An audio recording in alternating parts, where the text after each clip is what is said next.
দর্শক এই বিষয়ে আরো জানাতে আমার সঙ্গে স্টুডিওতে যুক্ত হচ্ছেন আমাদের সহকর্মী জান্নাতুল মোহনা। মোহনা, আপনার প্রতিবেদনটি দেখছিলাম, খুবই কি বলবো যে নৃশংস এবং ন্যাক্কারজনক একটা ঘটনা ঘটেছে। এটি নিয়ে পুরো ঢাকা শহর এবং সারা দেশ আসলে উত্তাল। আমি যদি বলি যে আপনি তো আসলে সারাদিনই এটা নিয়ে সংগ্রহ করেছেন, খবর সংগ্রহ করেছেন, তো বিক্ষুব্ধ জনতার প্রতিবাদের সমাবেশের খবর সংগ্রহ করতে গিয়ে আসলে তারা কি বলছেন, কি তথ্য রয়েছে আপনার কাছে, এবং এই নারী শিশুর প্রতি যে এই সহিংসতা রোধে বিক্ষুব্ধ জনতারা মেইন আসলে কি বিষয় নিয়ে তারা কথা বলছেন এবং কি কি বিষয়গুলো তুলে ধরেছেন? আসলে আমরা 5ই আগস্ট পরবর্তী যেমন বাংলাদেশ দেখতে পেয়েছিলাম, যেখানে নিরাপত্তা নিশ্চিত করা হবে, যেখানে নারী পুরুষের সমাধিকার থাকবে, এবং সেই দেশটাকে যেভাবে স্বপ্নের দেশ হিসেবে আমরা গড়ে তুলতে চেয়েছিলাম, কিন্তু বিগত কিছু দিন বা সাম্প্রতিক সময়ের নারীর প্রতি সহিংসতা থেকে শুরু করে মাগুরার 8 বছর শিশুর যেই সাথে যে যৌন হয়রানি, ঠিক বলবো না, যে ধর্ষণের মতো যে একটা নৃশংস ঘটনা ঘটে গেছে, কেবল মাগুরার যেই আর কি শিশুটি তা না, গত 4 বছরে কিন্তু প্রায় 12,000 নারী এবং শিশু সহিংসতার এবং ধর্ষণের শিকার হয়েছে। প্রতিনিয়ত কিন্তু বলা যায় যে ধর্ষণ এবং সহিংসতা হেনস্থার শিকার হচ্ছে নারী। যেখানে আমরা একটি স্বপ্নের বাংলাদেশ দেখেছিলাম, যেখানে নারী পুরুষ সমান অধিকারে থাকবে এবং সেখানে নারীরা অবাধে চলাফেরা করতে পারবে, নারীদের সেই অধিকার থাকবে এবং নারীরা নিরাপত্তার সহিত চলাফেরা করতে পারবে। কিন্তু বর্তমানে কি আমরা তা দেখতে পাচ্ছি?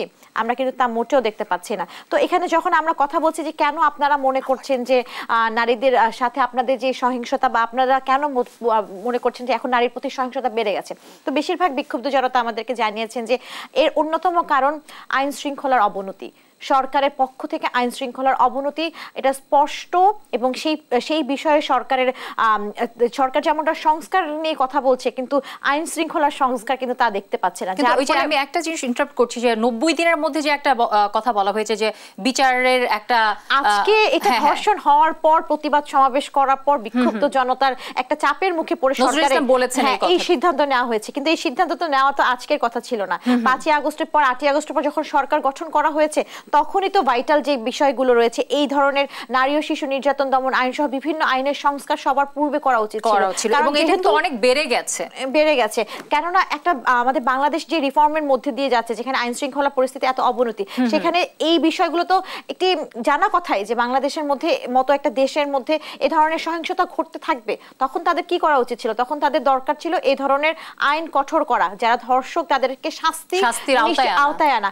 আপনি কিছুদিন আগে, কয়েক মাস আগে হয়তো একটি প্রতিবেদন বা একটি ভিডিও আপনি ভাইরাল হয়েছিল, যে আদালত থেকে একজন আমি দেখেছিলাম যে ধর্ষক জামিন পেয়ে যাওয়াতে ভিকটিমের মা কান্নাকাটি করে, তখনই কিন্তু একটি আওয়াজ তোলা দরকার ছিল, তখনই কিন্তু সরকারের পক্ষ থেকে একটি কঠোর স্টেপ নেওয়া উচিত ছিল, কিন্তু তখন তারা সেটা করেনি। এবং আপনি সম্প্রতিকালে আপনি দেখতে পারবেন যে নারীদের হেনস্থা করা নিয়ে কিন্তু শিকার হচ্ছে, এবং নারী হেনস্থা করার পর তাকে ফুলের মালা গলায় দিয়ে তাকে বের করছে, এবং সেই যে যারা তাদেরকে ফুলের মালা দিয়েছে তাদেরকেও শনাক্ত করেনি, কিংবা হচ্ছে যারা এইসব কাজ করছে বা নারীদের প্রতি বিদ্বেষ পুরো একদম সামনাসামনি সরাসরি প্রকাশ করে, তাদের বিরুদ্ধে কিন্তু কোনো পদক্ষেপ সরকার নেয়নি, যেটা সরকারের আরো অনেক আগেই নেওয়া দরকার ছিল বলে মনে করছেন বিক্ষুব্ধ জনতারা। এখন আসলে আমাদের দেখার বিষয় যে কি সরকার আসলে কি ধরনের পদক্ষেপ সামনে নিতে যাচ্ছেন। আমাদের প্রত্যাশা থাকবে আসলে সরকার এই বিষয়ে দৃষ্টি আকর্ষণ করবেন।